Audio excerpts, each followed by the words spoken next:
Hello and welcome to Tony's Bonsai. I've got a really interesting video for you today. Some of you might recognise this tree from a few months ago. I collected it. It was a piece of urban Yamadori with a wonderful root base.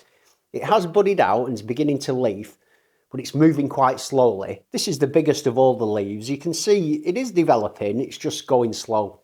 If you're unaware of the technique of putting a collected tree in a black bin liner, it's been well talked about. There's a link in the description below to Tony Tickles' video. He's an expert at it. And I've had a lot of information and help over the past couple of years off a guy called Bonsai Dave. Really nice guy, and he's really helped me improve my collecting technique and success rate. And what I'm doing here is I'm using a clear plastic bag as opposed to a black bin liner. After I've shown you how I put the bag on and mist it, etc., I'm going to take you upstairs to a bedroom and show you something that I think is pretty impressive. If any of you are super observant, you might notice that this tree's already damp because I filmed this whole video and then when I went to edit it, there was a crackle off the microphone, so I'm having to reshoot it. Basically, you wet the trunk with a spray. You can use plain water.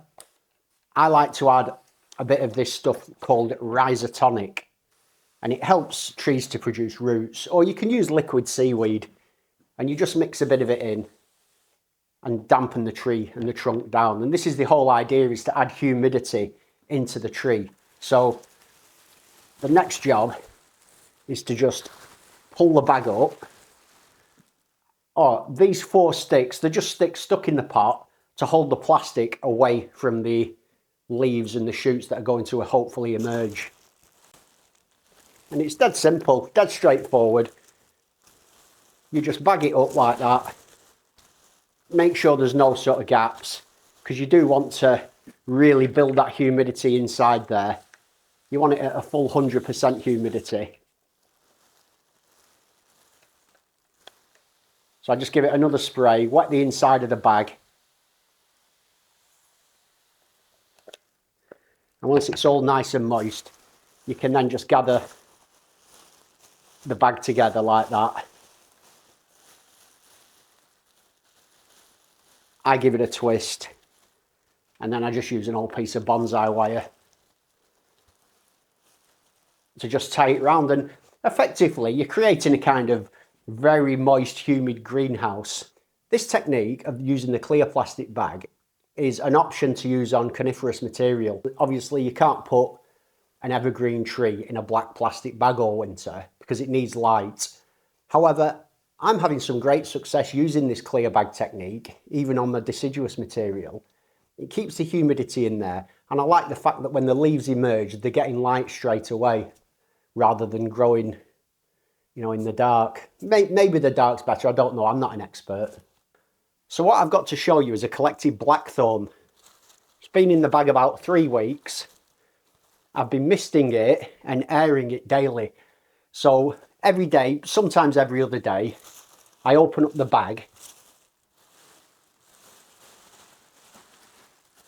and let it breathe. I've had a lot of success collecting trees, but blackthorn I've found quite difficult to keep alive, especially ones like this that have hardly got any roots. This has got literally no fine roots, but look at the leaves. Look how they're coming out nice and green. It's full.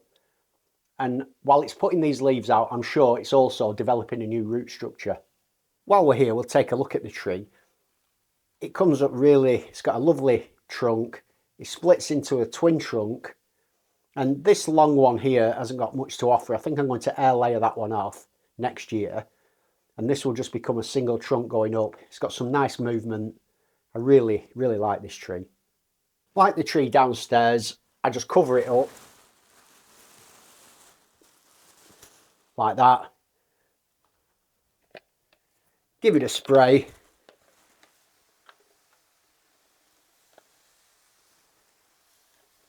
Just to keep it nice and humid and get it tied up. Although it looked quite bright up in that room, that's a north facing window, it gets 0 direct light all day, which is perfect. If you put these bags in direct sunlight, they just heat up and they'll just scorch all your fresh new buds and they'll be gone. Thanks again to Dave for your assistance. Check out Tony's video. And remember, if you're collecting trees, make sure you do it responsibly. As always, thanks for joining me. Have a great day, and I'll see you soon.